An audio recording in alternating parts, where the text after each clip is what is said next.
Before reassembly, we thoroughly cleaned our chassis and related components.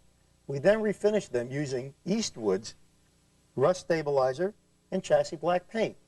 They provide us with excellent coverage and lasting protection for the chassis and related metal components. The ends of most coil springs are not made the same. In our application, the top end of the spring, the end that goes into the chassis, is wound flat, as we can see here. The opposite end, the end that goes into the lower control arm, is open wound, as we can see here. Taking a look at the underside of the lower control arm, in the area where the spring would seat, as we follow it around, we see this large bump. Taking a look at the top of the control arm, in the area that will actually be contacted by the spring, we've highlighted this area in red. This corresponds with the large bump we saw on the underside of the control arm. Is this area which the open end of the spring must be in contact with in this alignment after the spring has been unloaded and the spring is in the stages of final installation. Also keep in mind that while locating the bottom, you must retain the top of the spring by its ID in the top of the frame in the locating tabs. A note on spring installation. The top of the spring installed in the frame must be aligned so that these tabs are located on the inside diameter of the coil spring.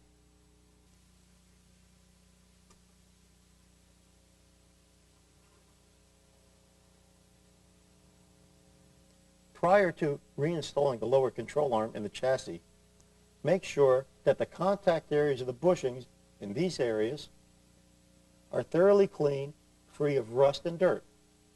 Next, we want to generously lubricate these areas with grease so that the bushings can slide on them. After which, we're going to generously lubricate the bolts, install the control arm into the chassis, and snug the bolts. Do not tighten them completely. We want the control arm to be free to swing, and the bolts will be final tightened after all the suspension has been reinstalled and the vehicle is at ride height. Position the control arm in the chassis with the control arm properly positioned in the chassis and the bolt holes in alignment. Install the bolts,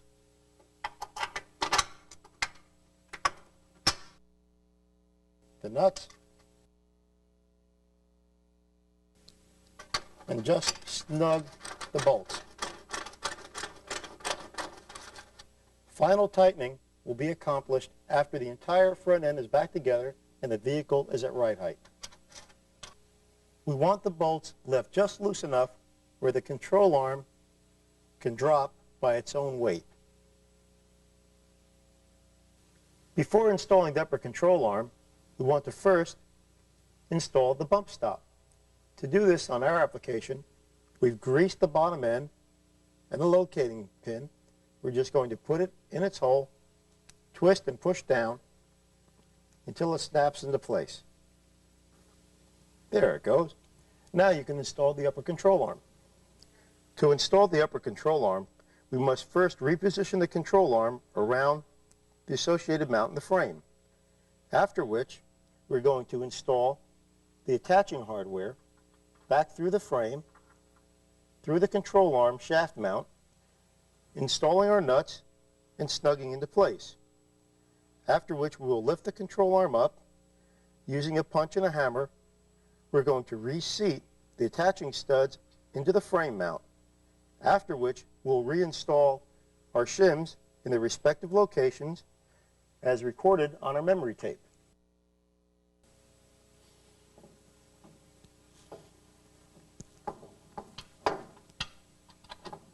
Be sure to thoroughly lubricate the entire length of the bolt before installation.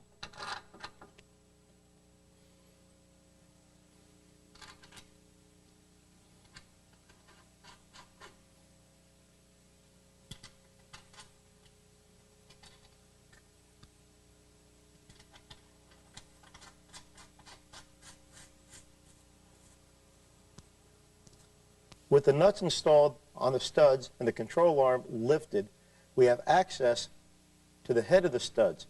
Now we can reseat them into their mount with a drift and a hammer.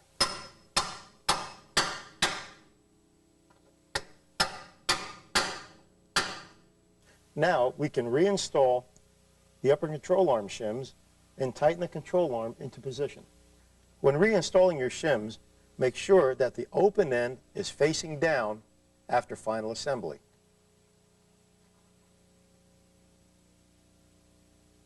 This is how the shims should appear when the control arm has been finally tightened into place. With the upper and lower control arms positioned in the chassis, you can now reinstall a coil spring. To do this, we want to first make sure that our spindle is prepared and close at hand. To prepare it, we want to grease the tapers for the lower and upper ball joint. This will assure us that they will pull in correctly. Keep that nearby. Next, we want to make sure that our floor jack is positioned under the lower control arm in this manner. We also want to make sure we have all necessary tools and hardware to secure the spindle into the car. Now it's time to reinstall the spring compressor into our coil spring using the reference marks we made while it was installed during disassembly. This will assure us that the coil spring compressor will not bind or jam anywhere during reinstallation. Next, we need to compress the spring back to the length that we recorded on the memory tape before reinstalling the spring. After which, we want to lubricate both ends of the spring with a film of grease, which will aid us in locating the spring in the chassis and control arm and limit squeaks after installation. The purpose for having everything prepared before putting the spring in is so that we can have the spring under compression the least amount of time during reinstallation.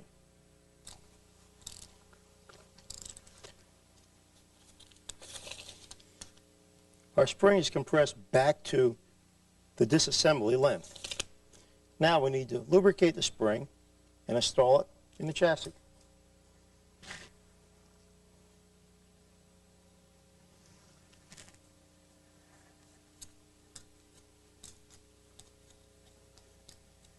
Once again, always keep the spring ends facing away from you or anyone else.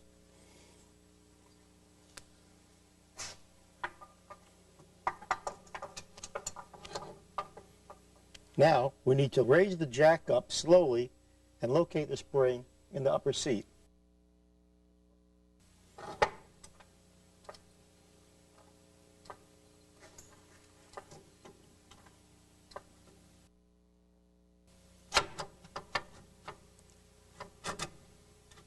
To confirm that the spring is properly located in the top seat, you're going to have to look up into the chassis from underneath. Once you are certain that the spring is located in the top seat, then double check the lower seat. You remember that was the area we were marked in red. Once you have verified that both ends are properly located, continue slowly raising the jack until you have slight tension on the spring. This will keep it in location for you. Next, you install the spindle onto the lower ball joint, install the nut finger tight, bring the upper control arm down, engage it in the spindle, and finger tighten that nut. After which, you can remove the jack and remove the spring compressor. With the jack holding light tension on the spring and the spring properly seated at the top and bottom, we install the spindle over the lower ball joint, install the nut, finger tight. Now, engage the upper ball joint into the spindle and install that nut, finger tight.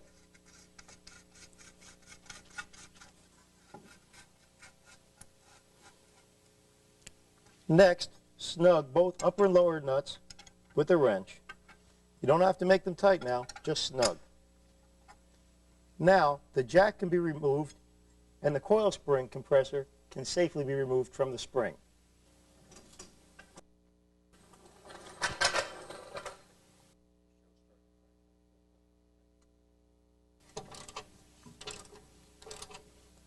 With the spring compressor removed, we should double check the positioning location of the top and bottom of the coil spring to ensure that it is correct at this time. If not, we'll have to reinstall the compressor, remove the spindle, and relocate the spring once again. That is why we only snug the ball joint bolts to make it easier to remove the spindle in case we have to reseat the spring. Once we've confirmed that the coil spring is properly installed, we want to final tighten the lower and upper ball joint nuts and install the locking cotter pins. With the cotter pin in place, we want to safety the pin by bending the long end of it down. We want to lock the cotter pin in position by splaying the ends out to secure it in the ball joint. When installing shock absorbers, it's always good policy to lubricate the stem and all mounting hardware. This will make disassembly much easier in the future.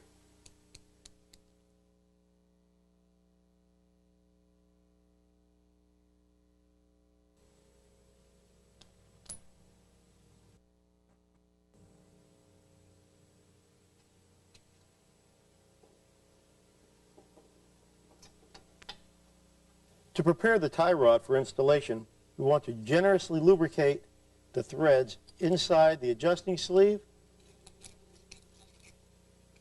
and on the tie rod ends themselves. This will make it much easier years later to reset toe. It'll keep them from rusting up solid. When engaging the sleeve and the tie rod, we want to make sure that the thread in the sleeve is equal for both tie rod ends. To do that, we'll insert one or the other first and just engage it by one or two threads. Start the other one in the same amount. And now we're going to draw them both together by only turning the sleeve so that they'll be equidistantly drawn into the sleeve. We want to continue drawing the tie rod ends in together with the adjusting sleeve until it is the same length, pin to pin, as our original assembly from the vehicle.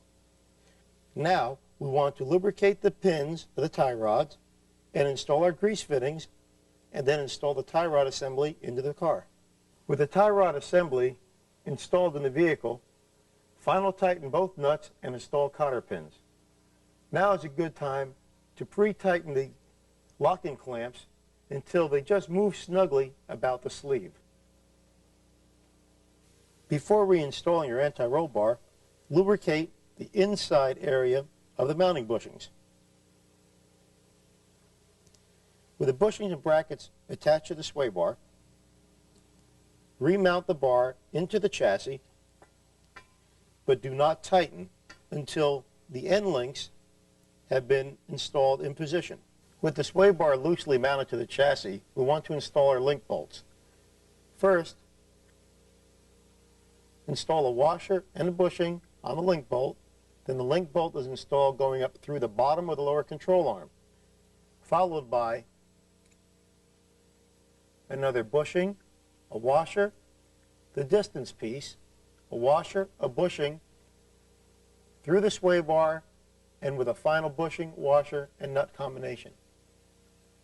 With both link bolts loosely installed, we can now do all the final tightening on the link bolts and chassis mounting hardware.